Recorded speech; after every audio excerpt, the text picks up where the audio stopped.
People come into the sector because they want that connection to purpose. Most people work in the sector because they do want to make that difference.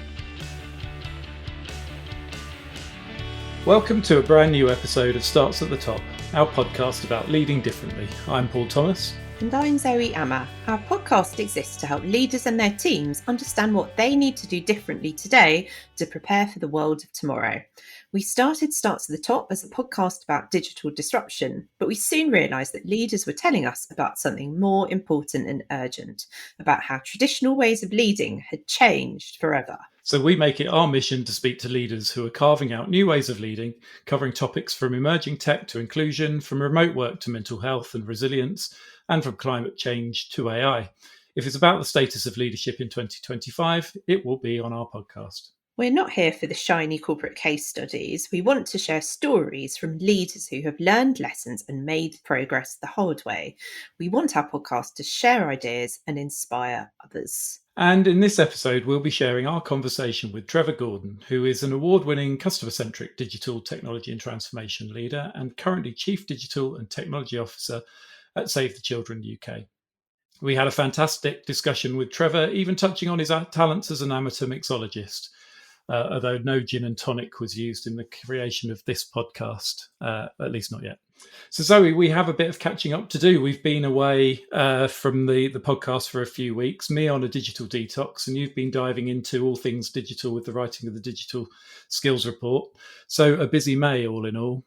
Yeah, it's been a really busy time. There's been a lot going on as we pull the report together, which will be out on 10th of July. And we will be announcing the details of the launch event over the next few weeks. So please do look out for that.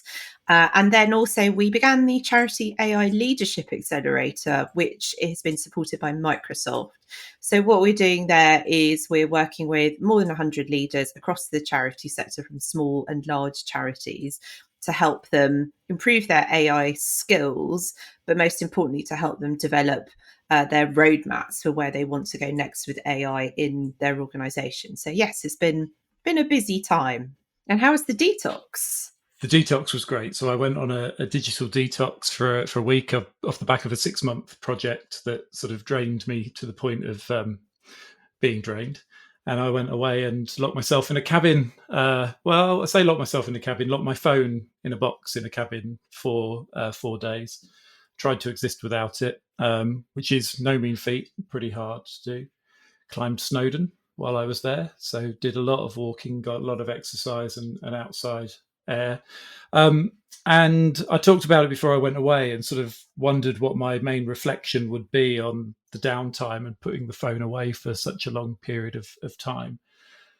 And I think when I came back, the first thing I said to Daff is just how distracted we all are. We're always staring into some kind of screen, distracted in the kitchen when the kids come home, when the kids get up for breakfast, distracted when we're at work, distracted by the sort of the availability of information on our phones.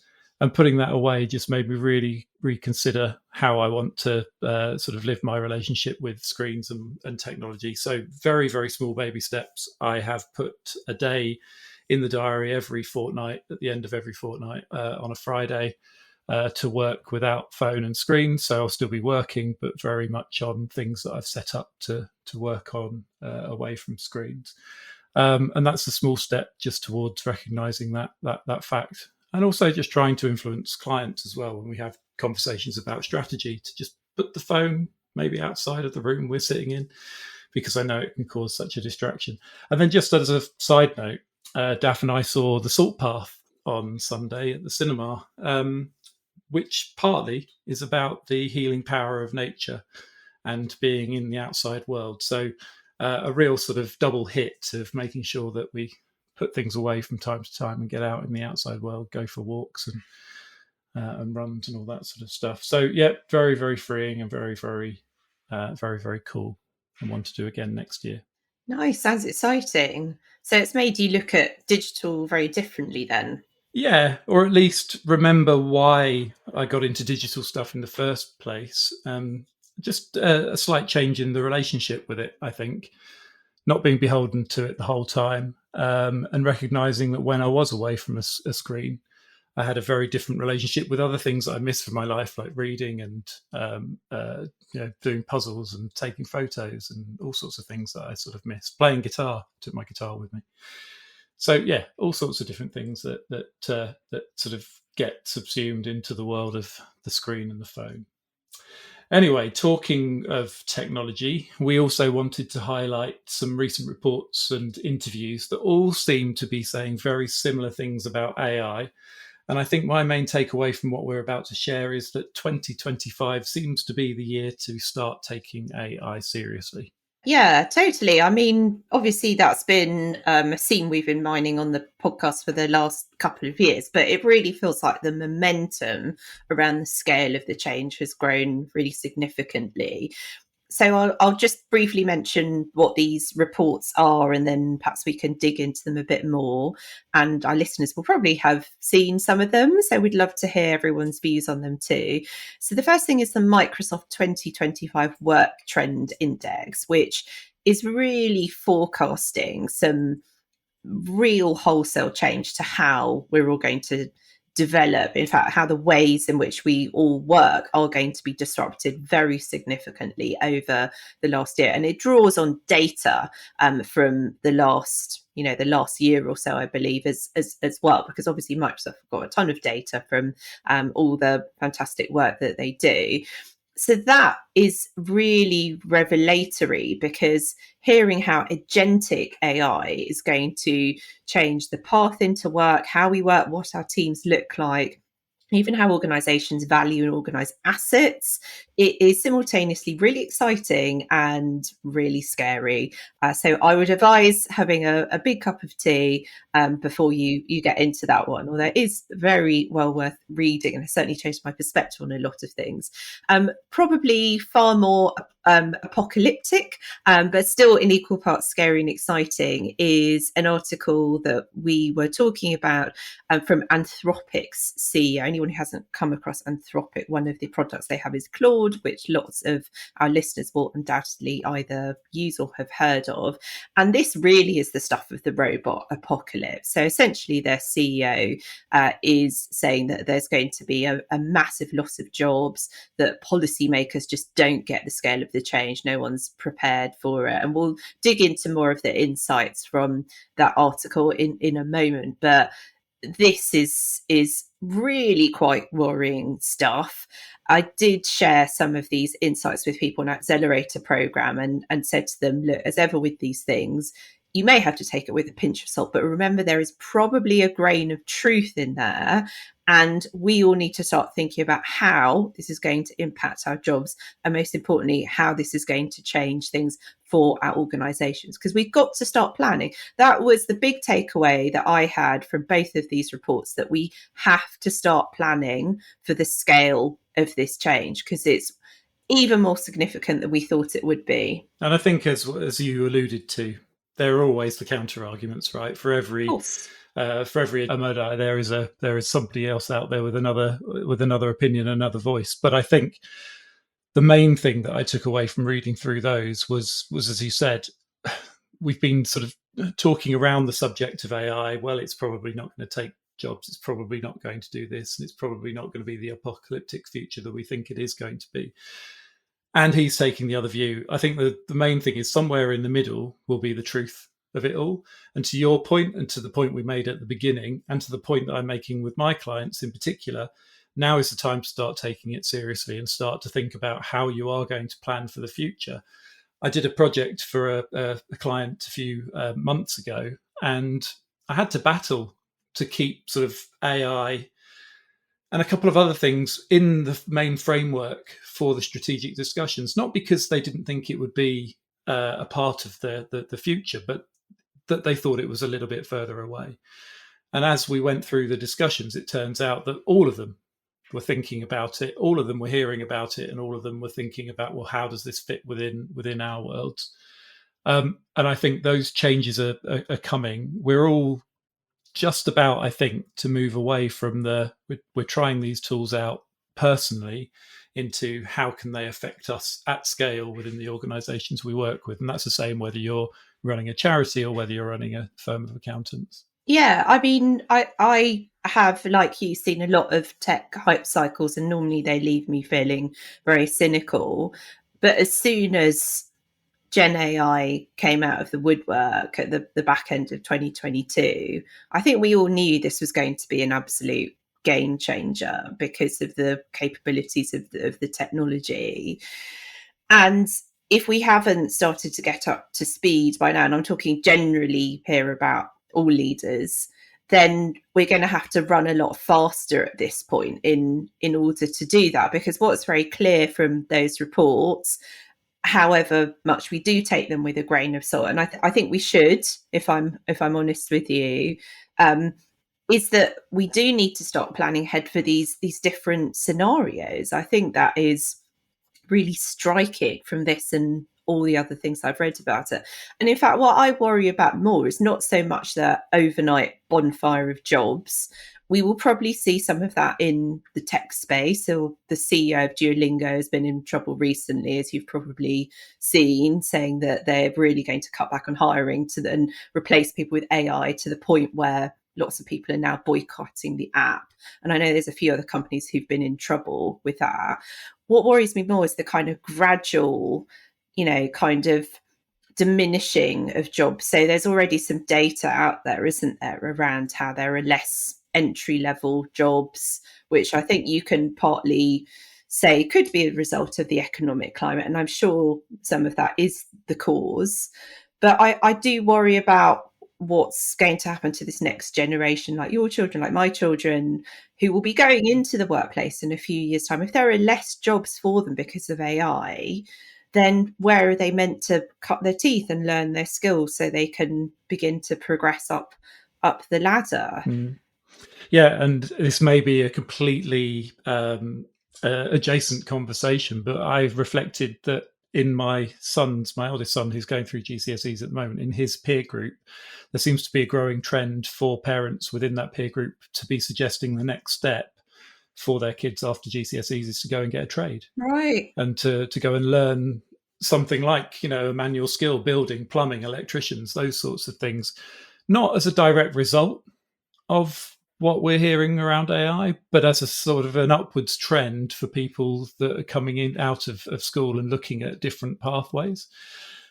My reflection on that is that, perhaps they need to learn how to plumb AI into organizations and into business strategies, because I think that's probably what we need to sort of take away from this, is that yes, the technology can take over, but what you need to do is be quite careful and mindful about how you are placing it within your organization, to what end, and to what result.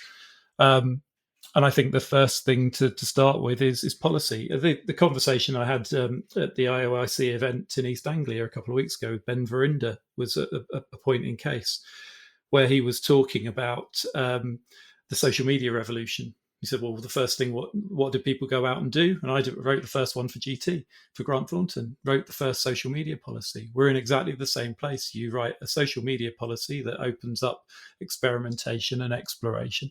And it's the same with AI. You need to really have one eye on how this is developing, one eye to the future, one eye on the horizon, and equip your people to be experimental, be exploratory, but with safety and ethics in mind. So I think it's a really very, very interesting time. And I'd like to have a look at the share price and see whether his comments have spiked or made them dip. We'll have a look at that. But yeah, of course he's going to say those things. And of course, I think the truth is probably somewhere quite safely in the middle. It will be. I mean, some of these companies, even the Duolingo story, I expect that they are positioning themselves for external investment, because it looks very attractive to investors, doesn't it? If you're not taking on extra cost hiring people, and you're increasing your margins by using AI rather than having more headcounts on the payroll, then sure, I can see why that's very, very appealing. I mean, if I was an investor, I would be asking about how sustainable this growth would be, because, as you say, AI adoption certainly comes with some risks that everyone needs to be aware of. I mean, it is interesting, isn't it? Because I think where this does feel very different to the digital revolutions you and I will have seen before, whether it's social media or other things, is that the sequencing is very interesting, isn't it? Because I think that policy is a really good place to begin. If your organization is of a certain size and scale, you will need some multiple tracks running at the same time. So I was talking to a leader last week who was saying, well, should I just wait until I've got all of my infrastructure sorted out before I go anywhere near AI? And I was saying, I don't think you can. I think you've got people in your organization who are likely using this already. Yeah. So you need to start giving them some support and some parameters. Otherwise, you leave yourself open to risk. Yeah, and software that's already using it. Exactly. This is not the Microsoft tools they're using. It's the accountancy tools that they're using. All of these organizations are putting AI in their products, and it's not going anywhere. And you can't stop it. It's the age-old thing. They tried to stop Facebook and YouTube at Grant Thornton. I said, well, it doesn't matter if you stop it out here, because they'll go and use it downstairs, out on their coffee breaks, in the toilets. That's where people are accessing this stuff. You're not going to be able to put the plug back in the drain. But unfortunately, I think a lot of organisations are sort of burying themselves, particularly in the world I exist in, burying themselves in the it's not really happening, and not embracing that sort of future of experimentation. So see where we end up. It will certainly be interesting to keep an eye on. One really notable convert in that regard is, I'm sure that, like me, you follow Bruce Daisley, formerly of This Parish, i.e. a guest that we had on, I think maybe a couple of years ago. Love his newsletter, big fan of Bruce's. He has previously been a bit cynical, I think, about AI, perhaps understandably.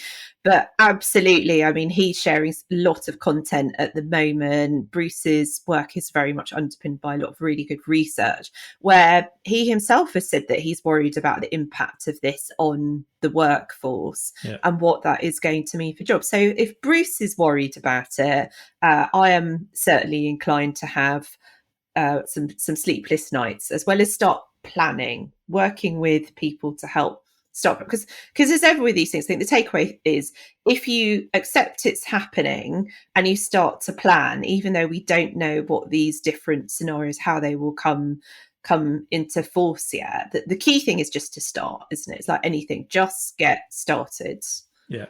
And Bruce has got previous, right? He got out of Twitter before that turned into what it is today. There we go. So he's got previous. He's basically Nostradamus. Something like that. And to bring it full circle, the interesting thing, so the Unplugged trip that I went on, within the FAQs on their website, one of the FAQs was, what do I do about my Duolingo streak? Interesting. If my phone's locked in a box. And they'd said, well, if you have to, put it on airplane mode, so you take that all the way back to people can't even switch off their Duolingo streak, but maybe some people now are. Wow. Well, without further ado, I guess we ought to be sharing our conversation with Trevor Gordon. We are very excited to welcome Trevor Gordon to Start at the Top today. Trevor is an award-winning, customer-centric digital tech and transformation leader who consistently delivers results through his innovative use of customer insight, digital, data, AI and technology. He's currently Chief Digital and Technology Officer at Save the Children UK, and he has many years of driving complex transformation projects, especially in the areas of people, process and tech. And he's also worked in operational leadership for several world-class global businesses such as Diageo, Vodafone, Sodexo, View Entertainment and Auto Trader. He has extensive experience with open innovation and startups, combining a passion for disruptive technologies with a deep understanding of how new digital business models, ecosystems, platforms, AI, data analytics, and software as a service converge to drive transformation. Trevor, we're so pleased to have you here this morning on Starts at the Top. Welcome. Thank you so much for joining us. Thanks, Zoe and Paul. Thanks for the invite. Really enjoyed the format, and I think it's really great at sharing best practice, thought leadership and ideas around the not-for-profit. So, a great format. Oh, thank you so much. We're very happy to have you here. Paul, Yeah, so we were just having a conversation off mic, and we were just talking about how we should probably frame this entire conversation around some of the decisions that have been made for us in the world in the last couple of months, and how they're impacting Save the Children, but also everybody in the not-for-profit and for-profit and public sector. They're having an impact everywhere. But these decisions that sort of feel a little bit out of our hands are being made largely across the pond and in our own country by politicians and government, and they're having a real impact. So I just wanted to start the conversation by saying we can't have a conversation about transformation without that as the background context for the week that we've all just experienced and the exhaustion that we're feeling on this Friday, even though it's sunny. No, absolutely. I think it's a really pertinent point. And if you look at, and Zoe, thank you for the kind introduction. I returned back to the sector after a long time away, 15 years in the private sector, and I have a real connection to Save, a long time past. And so part of it was that brought me back in the sector was what you've just talked about, the need, the valuable work it does, that connection to purpose, but at the same time, the need for transformation within the sector. How do you leverage digital data technology, AI, all those things to help transform and not only level up, but to accelerate? And because we see the pressures, the previous pressures were decreasing growth, increasing operational costs, increasing inefficiencies, the need of being able to interact and engage and continue that relevance with your supporters. So we had all that. Then you had in humanitarian, you had Gaza and Ukraine, which is has changed the nature of how the sector is working. And there's a lot of transformation going on already. And Paul, you've just highlighted, we've had the change in government in the US and the USAID and all the executive orders that have come through. We're part of a wider movement. We have Global SCI International, and then the two largest members are SCI and SCUK. And what we've seen is a lot of the immediate cost pressures, which is forcing us to make some very difficult decisions. It's looking at some terminations and furlough of our staff. It's looking at some decisions around which country offices we made, and it's having to make some very difficult decisions at a time where, we already had enormous cost pressures and needing to find those efficiencies whilst working to improve and transform. And particularly this week, we've seen, the UK government cut its funding in aid development. We've seen the literally 10,000 employees in USAID going down to 12. We've seen the impact on our country offices, and we've seen large major programs completely stopping. And so this has had a very traumatic effect on the organization this week, particularly as we're going through an organization-wide transformation. And Paul, to your point earlier, and what we were talking about before the call, it to me just reasserts the importance and the urgency around that need to transform. We have to double down in terms of what we're trying to do with digital data and technology. Those are the drivers, the enablers, but it's the outcomes and the so what. How do we do this to deliver better services? How do we have more impact? And how do we allow all of our colleagues to be, to do the things we need to do? So it's a really important time and a challenging week, but it's also then just re-emphasized the importance of what we're trying to do. Yeah. So I'm glad it's Friday. I think we all are. And as you said, you've been away from the charity sector for about 15 years. Mm-hmm. Aside from all of that, what's your take on where the sector is when you had got to where you rejoined it? Yeah, I think the sector has some fantastic people and some fantastic charities. But in terms of the ability to leverage digital data and technology, it's behind. And I think it's at risk of falling further behind. We obviously don't have the resources that a large private sector would. In terms of that, there's a lot of legacy old tech. There's a lot of old, let's say, issues around data quality, data operations, data management. There is sometimes maybe not the right mindset in terms of looking at, we try to do so many things. Does it have that real focus to do sometimes less is more, and to really look at, and we can start hundreds of POCs, but how do you find that right one, operationalize, and then scale it and really work that in? And so we have a lot of great people in the sector. And I think that we're probably seeing at the same time that need to not only accelerate, because we see now it is I've been in tech in a long time. Meaningfully, it is the fourth industrial revolution. What some of the new opportunities around AI, data and analytics, disruptive technology, quantum computing, all these things is changing and giving us opportunities that we need to really look at and capitalize on. And I think it's what I see in the not-for-profit now is a lot more around leveraging your partnerships better, a lot more around information sharing and best practice. There's, I think, more people like myself coming maybe from more the commercial sector back into the private sector. You've got John at National Trust, you have Kenny at Oxfam, you have Vineet at Cancer Research UK, you've got Alex at British Heart Foundation. So it doesn't mean that you need to come into there, but I think it just gives a bit more of a slight different mindset of really that strategic business partnership, not the old days of techs locked in the basement and just keeping the laptops on, but really how do you leverage those things to drive the change and transformation that's needed. So in effect, I think I think it's a critical time for the sector. And it is for a lot of organizations now, you see them embarking on these, let's say, transformation or change or improvement programs. And I think it can't be a 3 to 5 year transformation. This is what we do. It has to involve into that continually improving in the ways of working, that service design and agility approach. So it's not like the old days of a 3 to 5 year transformation program with all the benefit at the end. You have to show that incremental gains. You have to embed it. You have to sustain it. So I think it's really critical time. Yeah. This is so interesting, Trevor. There's so much I want to unpack there, but I just want to start with that final point you just made. It really chimes with me because I was just talking to a charity this week about how I've got this theory that right now with digital transformation driven with AI, we've all got a lot less time.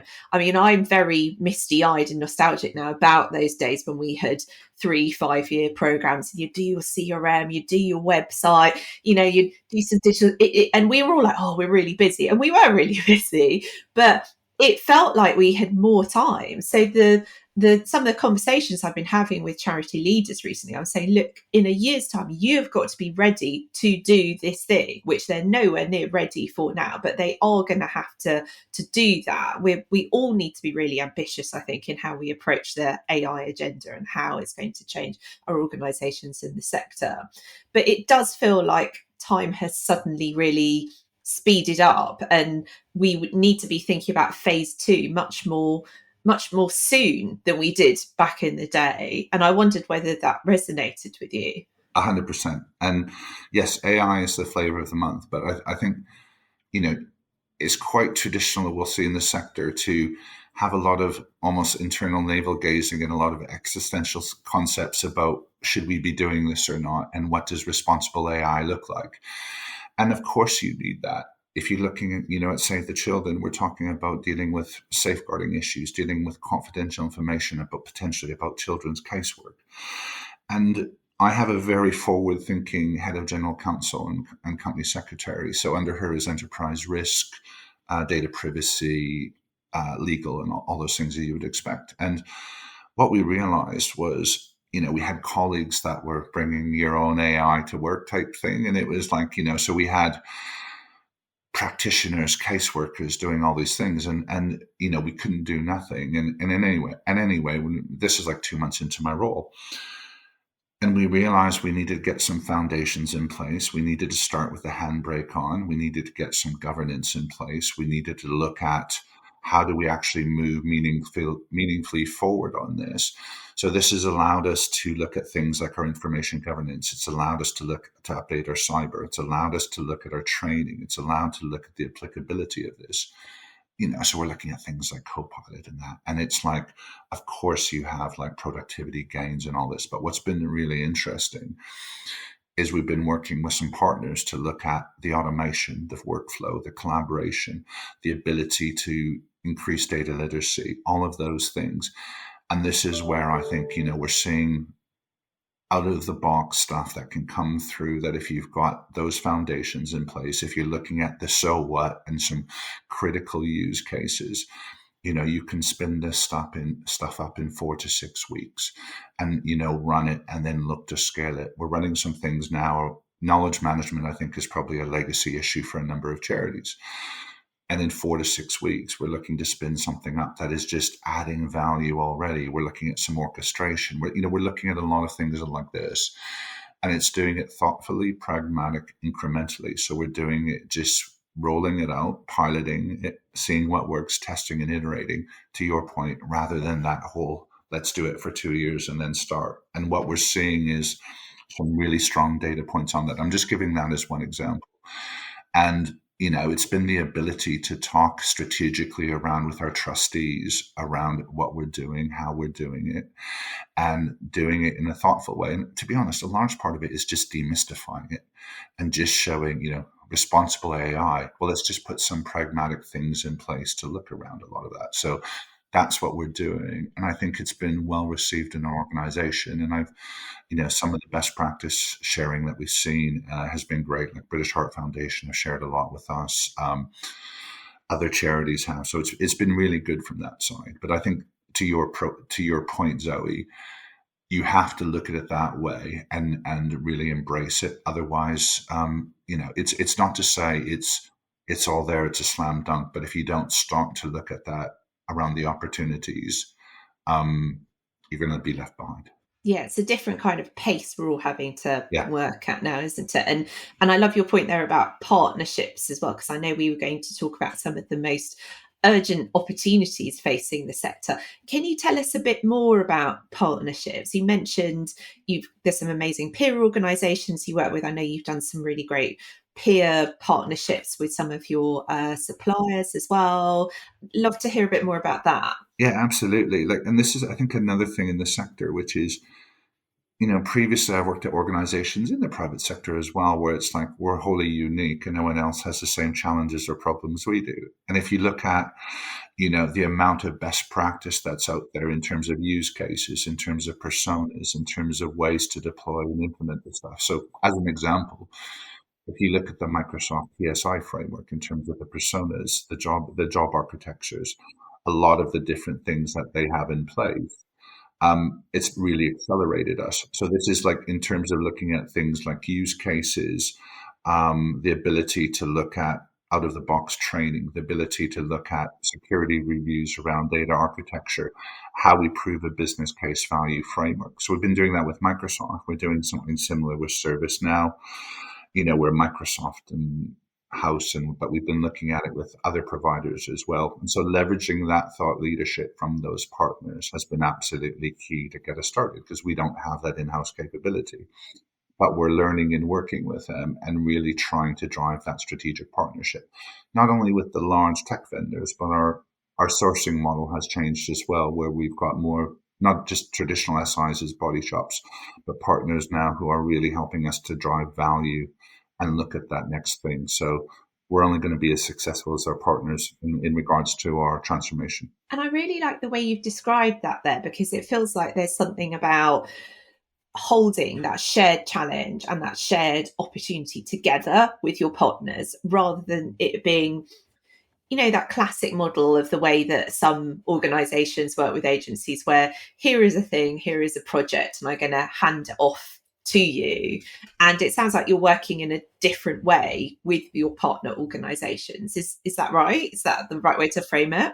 It has to be, absolutely, in regards to, the old school days of putting all the liability on your partner, and you go away and tell us, and then if it doesn't work out exactly as we done, then the blame's on them. Whereas actually, I think another thing is, and some great work has come from the public sector, all the work in GDS around the kind of human-centric service design. And I think we're seeing a lot more of, let's say, the forward-thinking not-for-profits doing that. So as an example, we should be looking at out of the box, low code, no code. We should be looking at optimizing our processes and operations designed at how this tech is made to be used.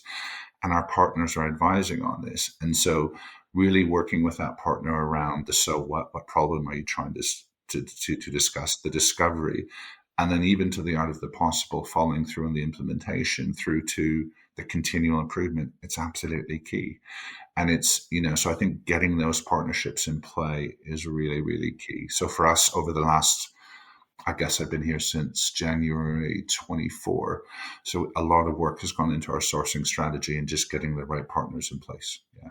So it's one of the earlier focuses I had, which is we're only going to be as successful as our partners. Yeah, I think that's right. I think partnerships are so key to our sector, aren't they? Because we're never going to have a lot of proprietary tech. We're probably always going to have a bit of a skills gap, would be my assumption, looking at the data year on year from the digital skills report. And that's where those relationships hold such value, don't they? Well, 100%. And particularly if you look at your digital skills report, a lot of what we're doing, it's not like we're building this stuff in-house. And if you look at the work we do, we work with a lot of other NGOs. We work in the UK. We work with multiple other agencies. It could be health, it could be a local authority, it could be a number of areas. And if we look at almost the concepts around interoperability, so the ability to exchange data, the ability to meaningfully work, the ability to meaningfully create and use technology outside of our ecosystem is so critical. And in effect, it's not like we are going to build these AI products in-house. So it's how do we work with those partners? How do we implement them? How do we get those foundations in place? Because if we don't do that, it won't work. And so for us, it's absolutely critical. If in the old days, if we tried to do everything in-house, A, we don't have the skills, B, we don't have the resource, and we would never get to anywhere near fast enough. So it's those partnerships are critical, because there's also that bit about the co-creating and having to work with others across that, if that makes sense. It's like we're seeing the same sort of thing in the private sector, particularly with I sort of work with mid-sized firms. I used to work in a big organization. I decided not to work with massive organizations anymore. I want to help the smaller ones. But they often talk about AI in the respect of all of the software that they've been using and have been using for years. 2-3 years ago, it was all in the cloud, and it was moved to the cloud, and that was the transformation. Now it's all about AI, and they're talking about AI. But it seems to be 3, 4, 5 years down the roadmap before it will come in, and they're reliant on these software packages. The big firms are designing and building in-house and moving things forwards really, really quickly. And the gap will become ever wider unless you partner up with the software vendors that you're working with to start to narrow that gap, because they don't know. We always just had this conversation about Microsoft back in the day. They put out a whole bunch of products. 365 is a perfect example.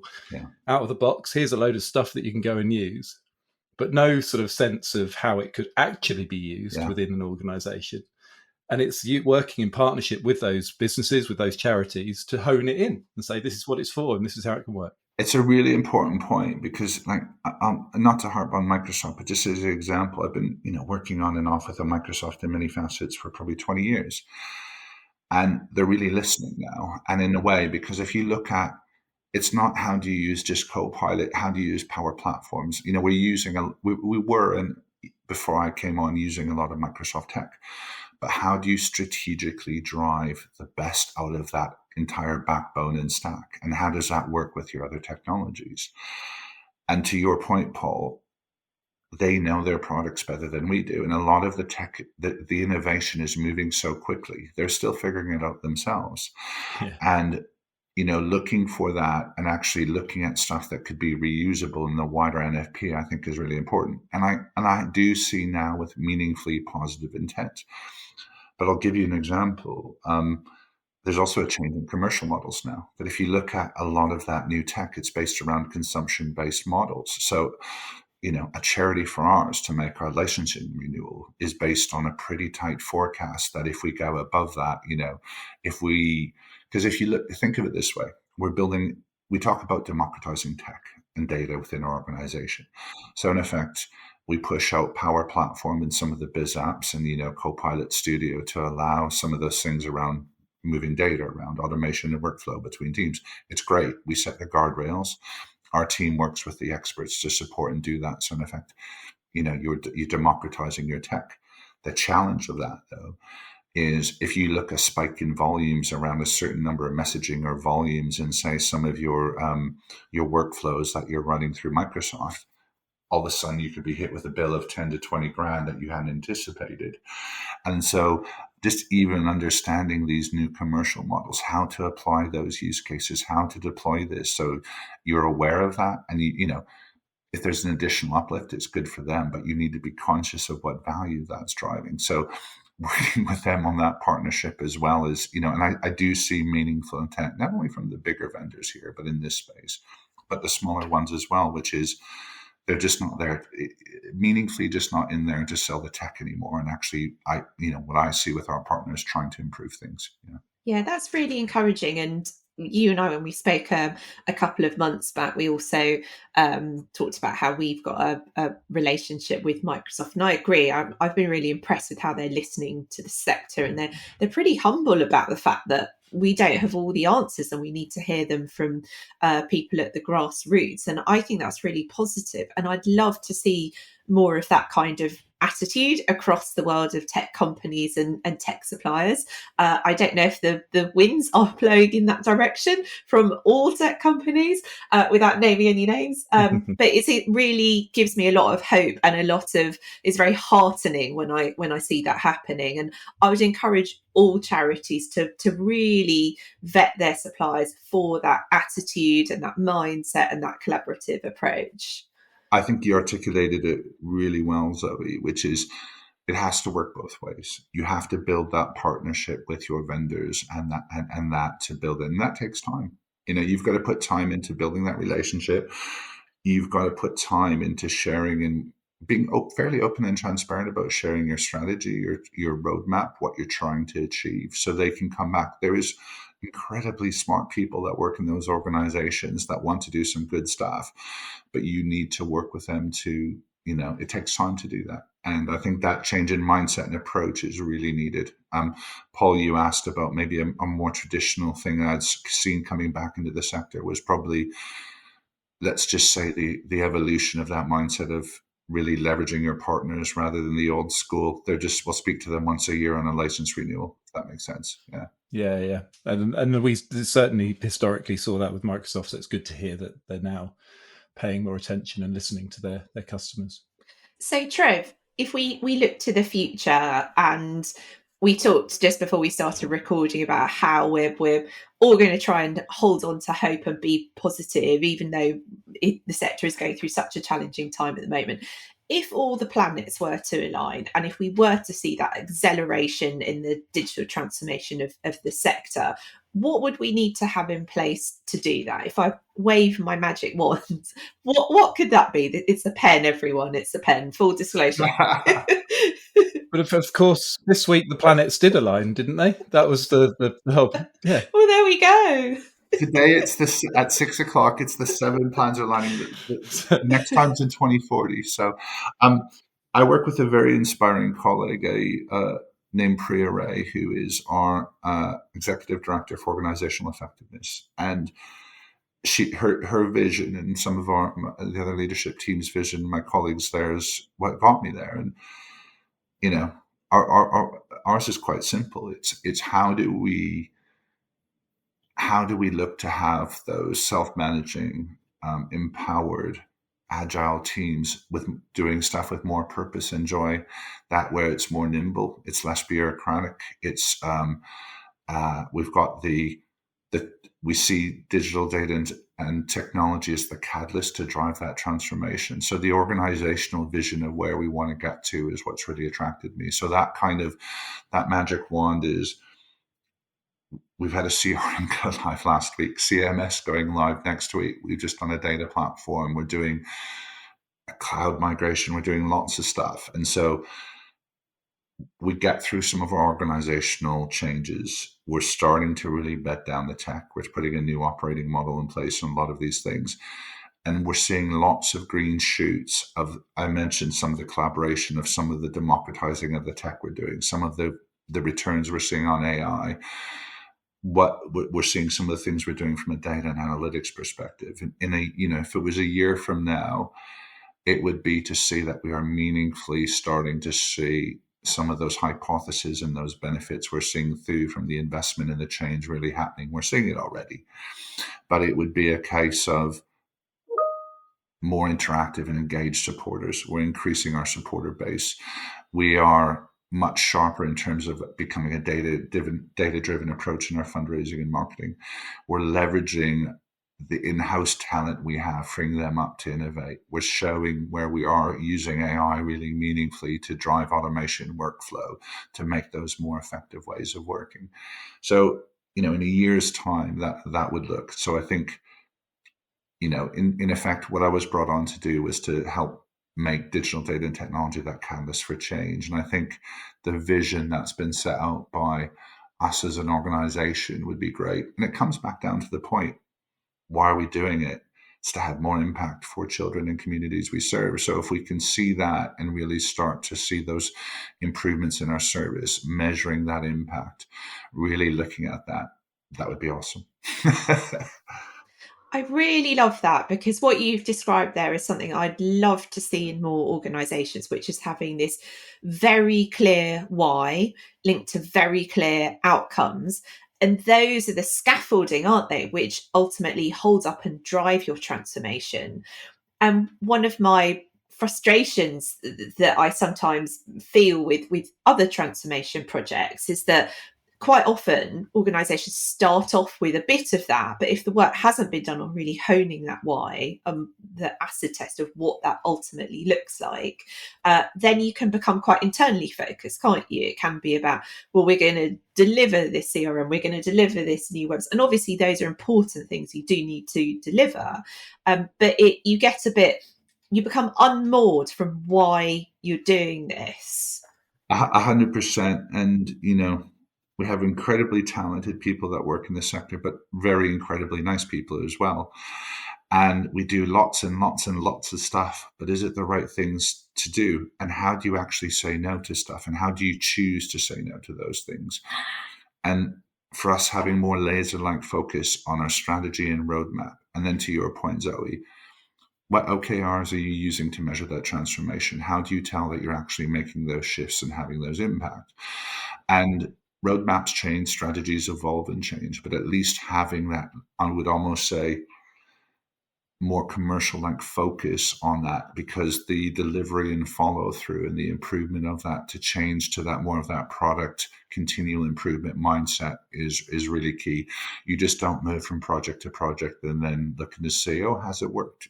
So I think that whole human-centric service design approach that we're putting in as well is absolutely key. So, and it's got to be, what problem are you trying to solve, and what's the so what's it actually going to drive? And I think just simplifying a bit and bringing it back down to that never hurts.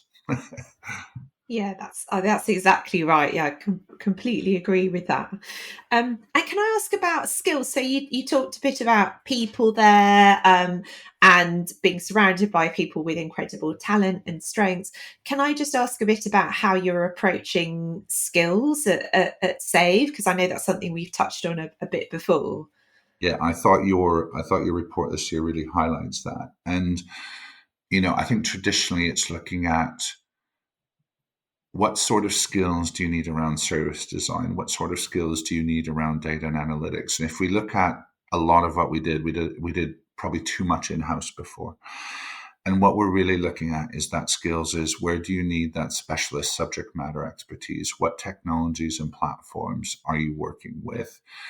What areas are you looking at? And I think in terms of that, we've done a lot of work around our capabilities. What capabilities do we need and where? So not so much say around the team structure or roles, but it's the skills and capabilities to drive that. So we've been doing, we should be a small, nimble organization. Save UK is anywhere between 800 or 900 people. We're talking about multidisciplinary, high-performing teams working in, call it safe, agile value streams, whatever you want to.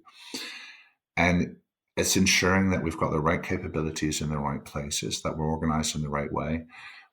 working out what skills we need in-house, but then working out what skills we want to augment with our partners in there, where we know it could be a one-off or something along the lines of that. And then really looking at our resourcing models and our whole kind of talent management are wrapped around that. So I think it's a more forward thinking, not just in the here and now for one project, but if we're thinking 12, 24 months ahead, what does that look like? So the whole talent management, the training and development, and the skills management of that is so important. And putting in the collaboration tools and the ways of working to get the best out of that people. So that's been at the forefront of our mind from day one, because we've got great people, but we've not put in all the things to actually get those in place to get the best out of them, if that makes sense. Yeah, I think that makes complete sense, and it's a big part of the value, right, that we can all offer from transformation, and what a successful outcome looks like as well. I think it's something that maybe gets a bit overlooked in the sector, and I really like the way you frame that as well, because it reminds me, if we worked with this amazing small charity CEO during lockdown, and she had this lovely phrase which she kept returning to, and it's always stayed with me, of I need you to be the team around my team. And I really like that way of working with partners. I just think it's so sensible. You get so much more value. It's really about bringing people into your culture and everyone being emotionally invested in getting the best outcome they can. I fully agree. It's how do you foster that one team mentality?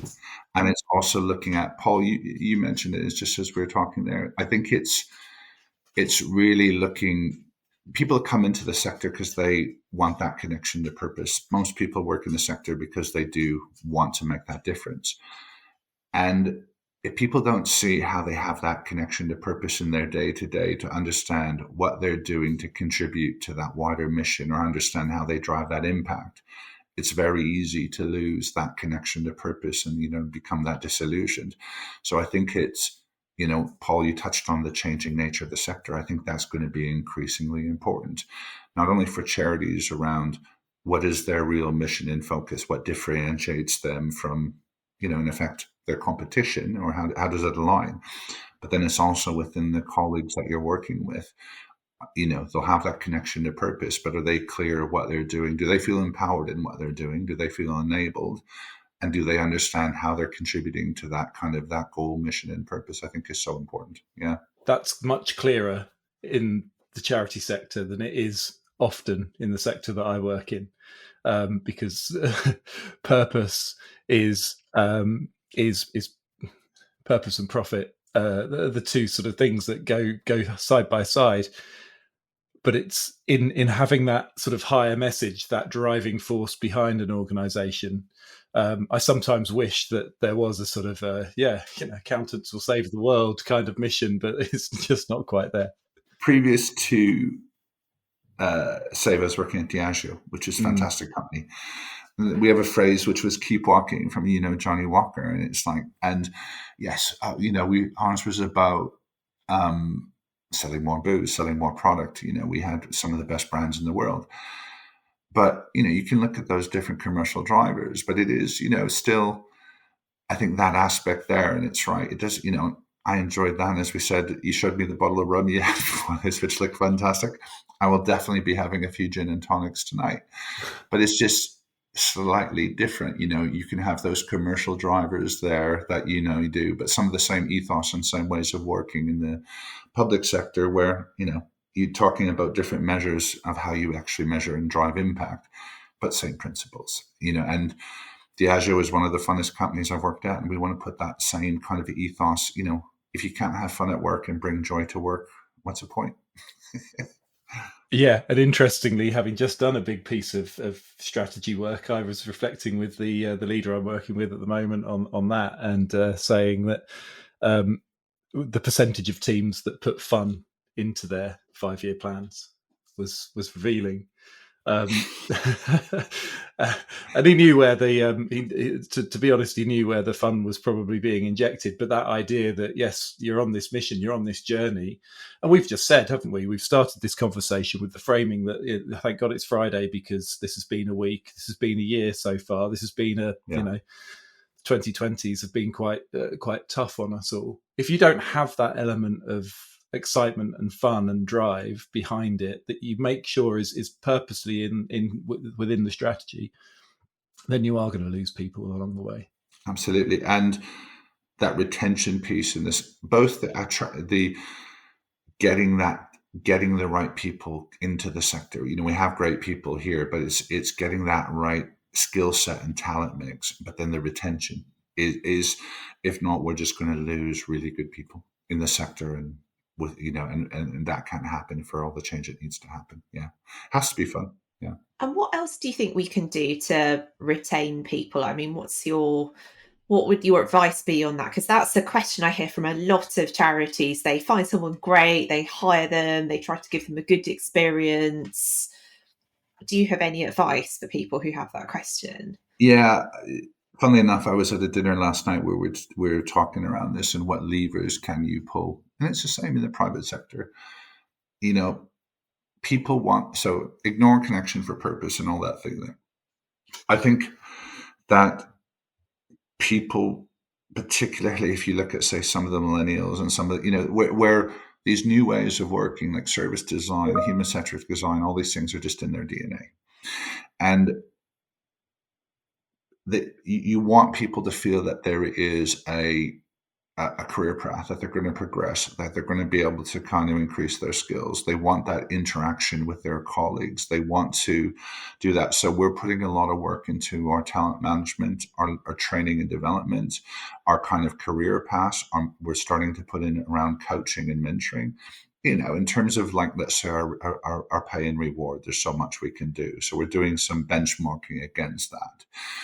But it's probably almost, I think, where we can compete and we look at retention is that, particularly in digital data and technology space, is that people can feel that they're working on exciting new areas that matter, a lot of innovation, a lot of things to really maybe develop and look at their skill sets. And so I think that's really, really, really key. And, at the same time, you've also got to keep that bench coming. You've got to look at that talent development. You're going to bring good people in. They're going to be future leaders. They're going to move within the organization and outside. So I think you need to encourage that. And it's also then looking at that kind of continual development of the skill set you need. It can't just be, oh, we've lost a person, let's get another one in. What skill set and experience do you need for this new workforce? So I think it has to be a much more focused and professionalized approach to the whole kind of people and talent development, if that makes sense. So we're trying to put that in, and it's just, I think, it's more of a long tail thing. It might not hit some of your immediate, but you've got to put those foundations in around that to build that culture, if that makes sense. Yeah. It totally makes sense. And I really like the way you've brought all of that together, because I would love more organisations to see investing in skills, investing in retention as competitive advantage rather than a cost. And I think sometimes it just gets seen as a cost. So it's, again, really heartening to hear about the work that you're doing on that. Yeah, no, it is. And this is even with some of our partners, like, not to come back again to Microsoft, but we're looking at some digital skills, around that for our beneficiaries, for our teams, but also around, say, some of the other opportunities. And so it's another thing of leveraging your partners. A lot of them will have these training programs, supported funding and things to do this. And you just have to look for those opportunities, because it's not like for most charities now, you're going to have a massive budget on training courses. But if you're creative and looking at how you do it, you can get those programs in place. Yeah, exactly. And if you don't ask, you don't get, right? Exactly. 100%. And how about you? If we bring this back to you as a leader, and as we were saying at the start of this conversation, everyone's going through such a tumultuous time. It's an exceptionally volatile start to the year, isn't it? Politically, economically, everything going on with funding. What keeps you going? What keeps me going is I had a real connection to the charity, which I'll tell you guys over a coffee one time. And it's like, it's such a great organization. It really is. It's been around for over 100 years. What we do is, and what we have done and what we're trying to do is so important. And let's just say with all the challenges now, it just kind of makes me want to double down in terms of actually seeing some of this through and really making it stick. So what drives me is I'm at a point in my career where I've had some work for some great brands, some great companies, but it's working with talented, enthused, energetic people where you can share, learn, and collaborate and have fun on a daily basis. And that that's what I enjoy. And it's kind of, if we can then improve things and do things a lot better and help achieve that mission. So that's kind of, I'm really enjoying being back in the sector and, find it rewarding. So I'm not here for the money, put it that way. But it is great. And it's that, it's been so far really good. Yeah. Oh, that's really wonderful to hear. And Paul, is there anything you wanted to ask before we wrap up? Yeah, so we just talked at the beginning about, and you've hinted at it, one of the things that sort of sustains you might be your amateur mixology leaning and your love of a good cocktail. So given that we're Friday, what I thought was you could share one cocktail that you could have that includes alcohol, and then maybe something that doesn't, that you'd recommend to our listeners. Oh man, I'll just go alcohol only. I worked at my partner at the time. Her favorite job I ever had at the time was at Selfridges because I managed to get the staff discount, so she liked that. But probably my favorite, but besides this, probably one of my favorite roles was at Diageo, just because it's just such great iconic brands. And pretty much in every office, you had a bar in the office. So it'd be like end of the day, should we carry on having a meeting in the have a drink in the bar? So for me, I got to go for the classic gin and tonic. You can't beat it. Nice. Non-alcoholic. I'm partial to my H2O, but then also my kombucha drinks as well. So lovely, lovely, great choices there. Thanks. Thank you. Thanks, Kevin. I'll definitely join you on the gin and tonics tonight for sure. I will be looking for the 7 planets aligning in the kind of perfect looking outside with my gin and tonic tonight. Yeah, sounds perfect. And it's going to be a cold one, so you'll have the ice. Sounds very civilized. Absolutely. Well, thank you so much for joining us. It's been really good. Thank you for sharing all your insights with us today. It's been fun. It's a really nice way to end off the week. Oh, thank you. Many thanks to Trevor for joining us on the podcast. It's great to have Trev's energy and enthusiasm for digital and technology back in the charity sector, and we're very grateful that he gave us some of his precious time. Yes, a big thank you to Trevor, my first time meeting him, and I thoroughly enjoyed the conversation. Also got some great advice on what post-work drink to pour, and I loved hearing his thoughts on co-creation and finding your purpose at work. Very inspiring views. As always, we really do appreciate that you've listened all the way to the end of the episode, so thank you for that. And you can support the podcast by leaving us a 5-star review wherever you listen to us. It really does help us to reach more people, so if you've enjoyed what you've heard, do share us with a friend. Thank you so much for listening today. We'll be back at the end of the summer, just in time for the new school term. Unless there is a special episode in the mix somewhere along the line, so please keep your ears and eyes open for any pre-summer holiday listens. We'll see you then, though. There may well be a special episode. We'll see you then, and bye for now. Bye for now.